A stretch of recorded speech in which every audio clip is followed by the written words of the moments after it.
Hello everyone and welcome back to Kobean History. In today's episode of Medieval Professions we are going to have a look at another interesting and quite unusual profession from the Middle Ages and onwards as well. The profession we are going to look at today is called the Pissprophet, or if you want a nicer sounding name you could also call it a water scrigger. This profession is kind of medical, but for the most part it's quackery. They were a kind of physician who diagnosed their patients from the appearance, smell and taste of their patient's urine.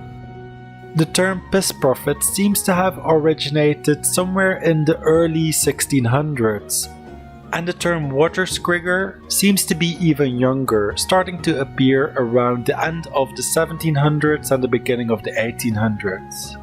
But the actual profession itself dates back to the Middle Ages.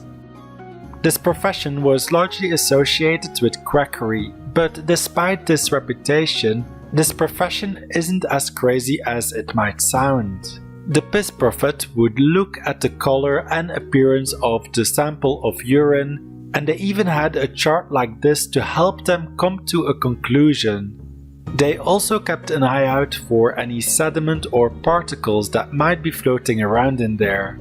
They would also sniff the urine to examine its scent, and sources differ on whether the Pissprophet actually took a sip from the sample to analyze the taste or not.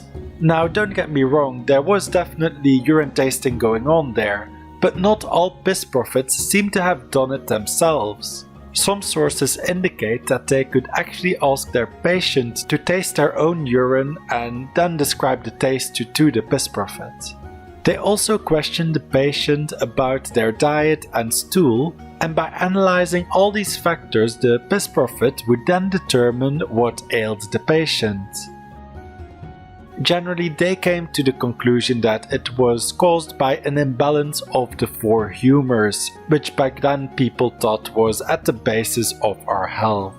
This whole process might sound a little bit silly, but some conditions really could be diagnosed by analyzing urine alone, such as diabetes, which makes the urine sweet.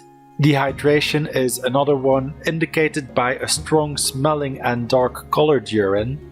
Or some other ailment such as a urinary tract infection could result in blood being present in the urine. So sometimes the Pissprophet could actually give a good diagnosis. However, if the patient's ailment had nothing to do with the urine, then that's where the quackery comes in, as the Pissprophet could also take a random guess as to what caused the ailment if it's not clear from the urine. Today, urine samples are still a good way to find the cause of ailments, but luckily nowadays the samples are analyzed in different ways.